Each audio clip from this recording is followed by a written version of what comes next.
గన్నవరం విమానాశ్రయం ఉంది. మొత్తంగా భారీ భద్రతా ఏర్పాట్లు చేశారు. అలాగే ప్రధాని పర్యటన సందర్భంగా భారీ బందోబస్తు ఉన్న నేపథ్యంలో అటు ప్రజలకు కూడా ఎటువంటి అసౌకర్యం కలగకుండా మంత్రులు కానీ అలాగే ప్రభుత్వానికి సంబంధించిన ముఖ్యులందరూ కూడా అన్ని ఏర్పాట్లు చేశారు. సమీప గ్రామాల ప్రజలకు కూడా 6,600 అమరావతి ప్రాంత జిల్లాకి సంబంధించిన ప్రత్యేక బస్సులు ఏర్పాటు చేశారు. ఏపీ వ్యాప్తంగా కూడా 8,000 బస్సుల్ని ప్రత్యేకంగా ఏర్పాటు చేశారు.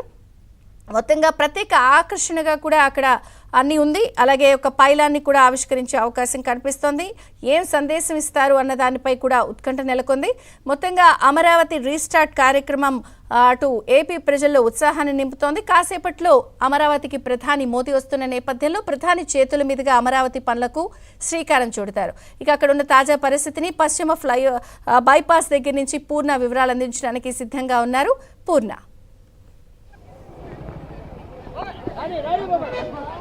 విజయ్ చంద్రిక, అమరావతి రీస్టార్ట్ కార్యక్రమానికి రాష్ట్రం నలుమూల నుంచి కూడా పెద్ద ఎత్తున తరలి వస్తున్న పరిస్థితి నెలకొంది. ఎందుకంటే మరి కొద్దిసేపట్లో సభా ప్రాంగణానికి కూడా భారీగా తరలి వచ్చేందుకు కూడా పెద్ద ఎత్తున మొత్తం కూడా వివిధ ప్రాంతాల నుంచి వస్తున్నారు. మన ప్రస్తుతానికైతే ఉత్తరాంధ్ర నుంచి అయితే చూస్తే కనుక పెద్ద ఎత్తున దాదాపు వందలాది బస్సులన్నీ కూడా ఇదే మార్గం వెస్ట్ బైపాస్ కూడా ఈరోజు దీని మీద వాహనాలు కూడా అనుమతించడంతో మొత్తం కూడా పెద్ద ఎత్తున అందరూ కూడా ఇదే మార్గం నుండి వస్తున్నారు. మనం చూడవచ్చు వందలాది బస్సులు ఉదయం 9 గంటల నుంచి కూడా బారులు తీరాయని చెప్పవచ్చు. మొత్తం కూడా అధికార యంత్రాంగం కూడా దగ్గరుండే ఏర్పాట్లన్నీ కూడా చేస్తున్నారు. ఎందుకంటే ఎక్కడికక్కడ మెడికల్ క్యాంపులతో పాటు వారికి మంచినీరు, మజ్జిగ ఇటువంటి, ఎందుకంటే ఈరోజు ఎండవేడి కూడా ఎక్కువగా ఉండడంతో వాటికి ఏర్పాటు కూడా చేశారు. దీనికి సంబంధించి మనతో మాట్లాడడానికి కొంతమంది అధికారులు ఉన్నారు, వాళ్ళని అడిగి తెలుసు. మేడం, ఎటువంటి ఏర్పాట్లు చేశారు, ఎటువంటి సౌకర్యాలు ఏర్పాటు చేశారు?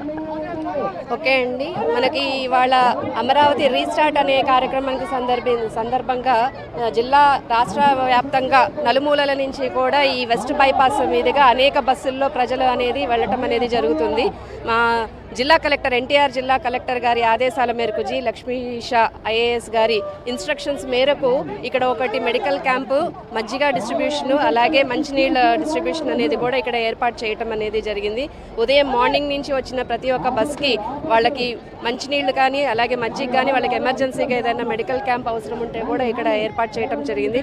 అలాగే ఎన్టీఆర్ జిల్లాకి సంబంధించి మా డిస్ట్రిక్ట్ పంచాయతీ ఆఫీస్ సందర్భంగా మా తరపు నుంచి అన్ని పంచాయతీల నుంచి స్టార్ట్ అయిన బస్సుల్లో కూడా తడి చెత్త, పొడి చెత్త అని 2 డస్ట్బిన్స్ కూడా బస్సుల్లో ఏర్పాటు చేయడం జరిగింది.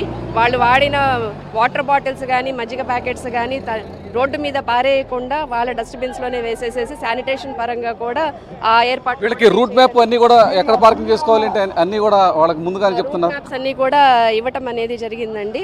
ముఖ్యంగా మా జిల్లాలో కూడా ఒక కమాండ్ కంట్రోల్ రూమ్, ఎన్టీఆర్ జిల్లా కలెక్టర్ గారి అధ్యక్షతన కలెక్టరేట్లో కూడా ఒక కమాండ్ కంట్రోల్ రూము, ఆల్ ఎంపీడీఓస్కి, ఆల్ జిల్లా అధికారులకి, ప్రతి ఒక్క ఆఫీసర్కి కూడా ఈ రూట్ మ్యాప్ అనేది షేర్ చేయటం అనేది జరిగింది. మా వింగ్ తరపు నుంచి మేము కలెక్టర్ గారి ఇన్స్ట్రక్షన్స్ ప్రకారము ఈ మజ్జిగ డిస్ట్రిబ్యూషన్, వాటర్ డిస్ట్రిబ్యూషన్ ఈ పాయింట్లో చేస్తున్నాము, ఈ వెస్ట్ బైపాస్ ఈ పాయింట్లో. ఓకే, మరోవైపు టీడీపీ శ్రేణులు కూడా దగ్గరుండి కూడా మొత్తం వీళ్ళందరికీ రూట్ మ్యాప్ డిసైడ్ చేస్తున్నారు. ఎందుకంటే ఉదయం నుంచి కూడా స్థానిక ఎమ్మెల్యే వసంత కృష్ణ ప్రసాద్ మొత్తం కూడా ఎక్కడెక్కడ వెళ్ళాలి వాహనాలు అన్నింటి కూడా ఎప్పటికప్పుడు వాళ్ళ మనుషుల చేత మొత్తం కూడా ఇక్కడ దగ్గరుండి మొత్తం కూడా పర్యవేక్షిస్తున్నారు. సార్, ఉదయం నుంచి మొత్తం కూడా మీరు ఇక్కడ ఏర్పాట్లు చూస్తున్నారు.